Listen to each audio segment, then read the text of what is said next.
Can we do it for the ladies? Oh my gosh. Can we do it for the ladies? Oh my gosh. What's up? So look, all of y'all insecure people, I'm not talking about how you feel about yourself. I'm talking about the TV show on HBO. Our girl Issa Rae, that's sexy, fine Issa Rae. Y'all need to subscribe because we're going to go into depth on this. So fellas, if you subscribe to the channel and you don't watch the TV show Insecure, you're missing out on some stuff because there's some sexy women on there, and I like looking at sexy women, and I like getting into the relationships and all the intricacies and all that kind of good stuff. I love that. As a matter of fact, my degree is in all that sociology stuff, all that mind stuff. So the first episode is called Lowkey Feeling Myself. It starts off with Issa Rae talking about how she really doesn't mess with Molly anymore. I mean, that's like the first 5 seconds, and then it goes into the opening credits and everything. So that gives you some insight on what's going to go down this season. They start out having their little yoga time, getting blazed, getting sparked, getting lit a little bit. Ain't nothing wrong with that. I never did that on a yoga mat, but that gives me an idea. Appreciate that. Issa and Condola are getting closer now. Condola is the businesswoman who is helping Issa get her, you know, trying to help her along with the block party planning. So she's going to help her find sponsors and all that good stuff, and help her do some of the paperwork behind the scenes. Just keep it professional, keep it business, keep her on her toes. It appears they make a good team. But Tiffany comes in and tells Condola that, you know, Issa used to date Lawrence because Condola's dating Lawrence. Now here's the thing. How long would it have taken you before you told your friend that somebody that your friend is messing with is dating their ex? How long would that take? Or would you say anything at all? Because that's a tricky thing. I'm telling you, some people say, oh, that was, you know, that's no big deal. It's a big deal because you got friendships on the line and you have business on the line. And Tiffany is caught right in the middle. So should she have told Issa, you know, Condola's dating your ex, right, Lawrence? Because Lawrence and Issa, they had a real good thing going on. Or should Tiffany have told Condola, you know that guy you messing around with that you met at the baby shop? You know, that's Issa's ex, right? So Tiffany, I guess, was like, you know what? I'm going to stay out of this. But her out is when they were talking in the office and she was like, wait a minute. Y'all really messing around hard? That's what Tiffany was saying. Y'all messing around like that? Or is that serious? Oh, well, you know, that's a hit. So she said it right there in front of her. And Issa played it off. Condola played it off and tried to downplay it. But later, Condola went and told Lawrence, what's up? You used to date such and such for how many years? Oh my goodness. And then she walked out. Now, women and men look at this differently. I don't know why. Y'all can explain it to me. I have my ideas. I've heard some views here and there over the years, but y'all let me know, because women are not monolithic. So why is it that a lot of men are like, no, I can't mess with her. She, you know, messing with my boy, or she messing with my business partner, or they used to mess with. I got to break this thing off. How come men do that on a higher or a grander scale than women, or higher frequency than women? Women will be like, what? You used to mess with him? Well, hey, I got feelings for him now. We together now, so whatever y'all had is in the past. You know what I'm saying? Some people say women are very territorial, and that's why it's like that. I don't know. I'd rather you tell me. When Issa Rae first found out that Condola was dating Lawrence, and when she left that meeting with Condola, she had all these visions of Lawrence having sex with Condola. And people were saying, you know what, that didn't need to be there, blah, blah, blah, blah.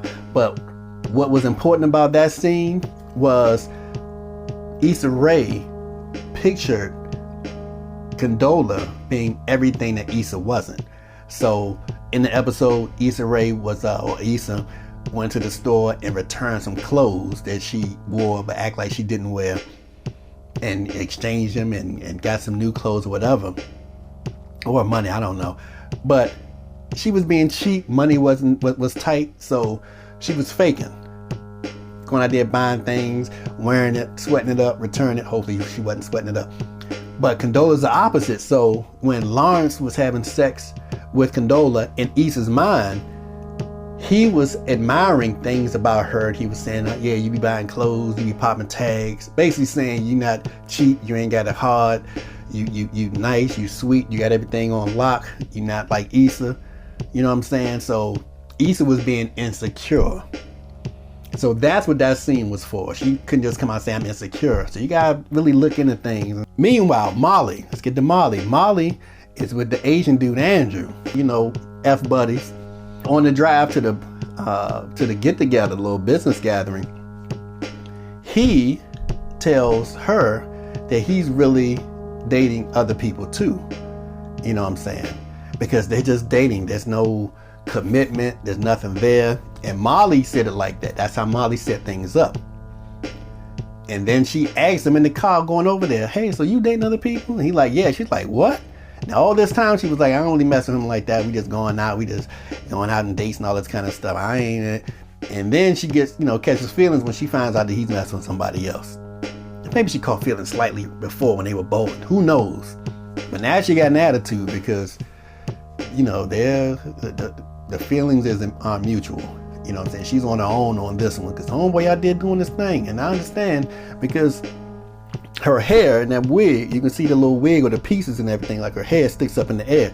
So you can tell that, that hair ain't that, and some people don't like it on there. Now, I'm one of them that ain't rolling like that. So you gonna have a wig on or tracks or something, you better trick me. Because I don't want to see that thing sticking up on your head like you Darth Vader or something. And you can see it, look through and see all the roots or tracks and the discoloration between the wig or the pieces and the real hair. Trick me. And Issa introduced new characters. My favorite so far, I got two favorites. Number one, Calvin. Calvin's a big boy. Calvin's that chubby dude. And he's boning. We be boning him. He would put that stomach out. He said, I don't care, I'm boning you. Let my big ass, I'm just boning you. He's boning Issa. Issa little pretty chocolate body. Yeah, Issa like a Hershey bar. And Calvin work at TSA. So when we go to TSA and they make us throw out stuff, they pick that stuff about the trash can, right? A lot of these places have two trash cans. I was in Atlanta, LA, St. Louis, and DC recently. All their TSAs normally have I don't know about St. Louis, but they normally have 2 or 3 trash cans. But when it comes time to throw out something brand new, they normally put it in a separate trash can. So here he comes with Issa after he boned her. He giving her a fresh bottle of Hennessy and I forgot what else he had. I don't know if he had the smoke or what. But he jacking stuff from people at TSA and putting it in there. That's a nice little job to have at TSA. But some of them some straight up punks, straight up biatches. And I wanted to smack one so much, man, I'm telling you. I got a TSA story. It ain't that bad, but I wanted to smack this dude. This episode is brought to you by Rap Snacks. That's right. This is Trina's Honeydew Cheese Puffs. Oh, Trina's so fine. I'm the baddest bitch. My other favorite new character is Trina. Trina is a straight up hood rat. One of Issa Rae's neighbors from upstairs. So Issa Rae's little brother comes by, I think his name is Amal. And he walks by and he's a little gay dude. And Trina's like, hey, what's up? I like your brother, introduce me to him. And Issa's like, nah, my brother's gay. Trina says, I don't care. My baby father's, he's gay too. You know what I'm saying? Hook me up. Man, she's funny. That's a little ghetto chick. And in the middle of the party, not the block party, but the little gathering, the business gathering, to try to talk to the sponsors. This Trina chick, hood rat, ratchet chick, goes to a mall, who's a DJ, who's really not a DJ for real professional. He's just up there pressing the button, playing the music, whatever. Same thing I would do. No turntables, nothing. She goes up to him, and you got all these business people there, and she requests for him to play Care, My Neck, My Back.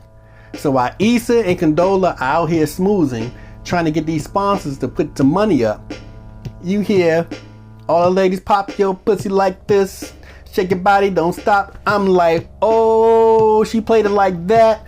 So Issa had a lot of drama going on. And that song is the jump. I was listening to that junk out in California with some ladies, boy, they was popping. I was like, yeah, y'all pop, yeah. And our girl Kelly was bartending. So she had the bar, she just cutting up. You know, she always got them slick one-liners. She's real funny. She normally speaks for the common person that says some crazy things. So she always brings that entertainment. And she in there digging the old men and all that kind of stuff. So yeah, she always bringing it. She looking good too. Our girl Paula J. Parker, I don't know if y'all know about her from Friday. You ain't got to lie, Craig, you ain't got to lie.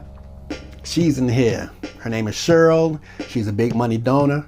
So I like seeing her. She's a great actress, man. Yeah, you've seen a lot of comedy, but she's in some dramas.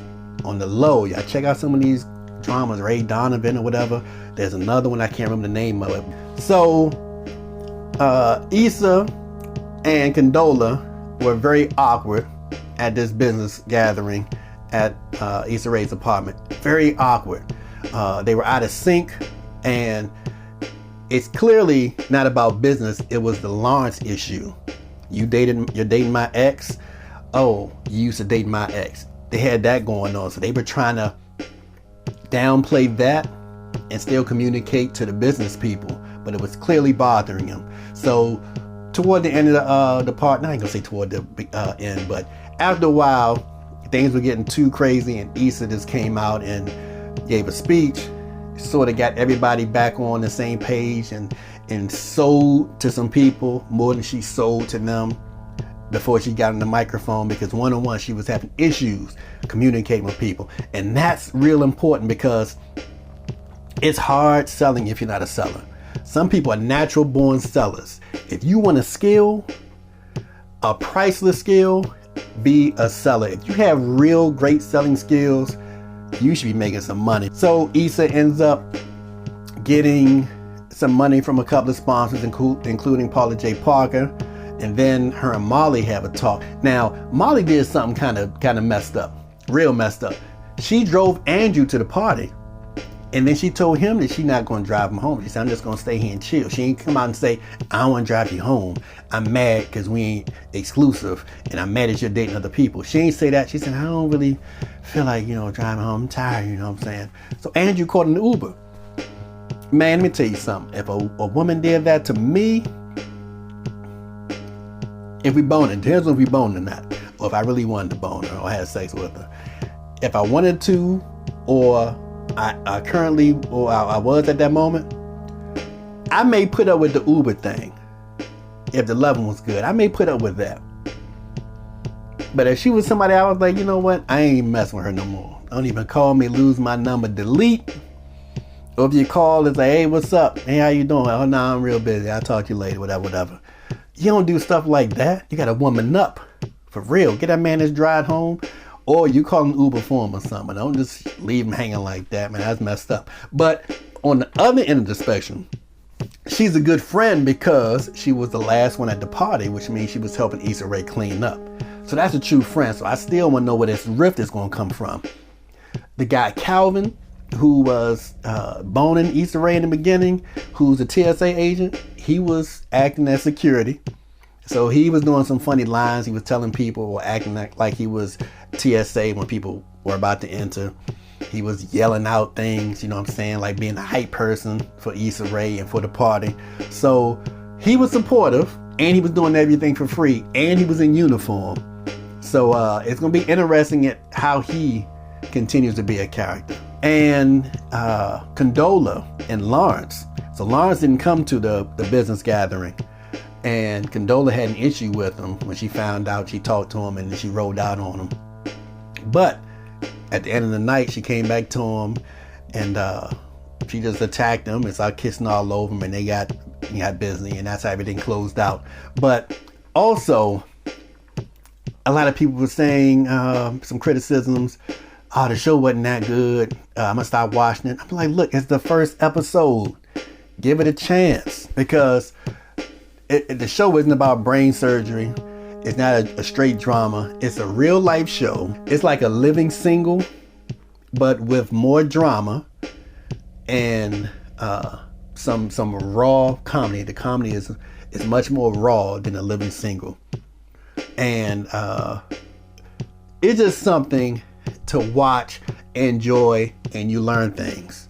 You just gotta take your time, sit back, chill, watch it, and enjoy yourself. And another dope thing, I don't know if y'all watch Atlanta. Atlanta's the bomb show, but I believe they had a news story going on about the Florida guy, and they played along as a news story. Well, in Insecure this season, they're starting off talking about everybody looking for this woman. Terry Vaughn is the investigative reporter, and the segment is looking for LaToya. And you had Terry Vaughn on there, you had Ray J, and Portia Williams from the Real Housewives of Atlanta.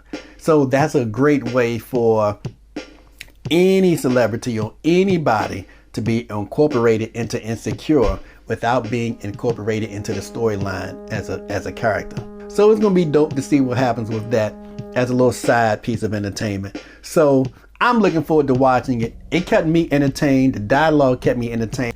Please subscribe so we can talk about this show next week and the week after and the week after, and really break this stuff down, because y'all gonna teach me some things, and I might even teach y'all a couple of things straight up. So thank you for watching. I'm Money Green. Talk to me. Make money, money, go shopping. Soon another video will be dropping.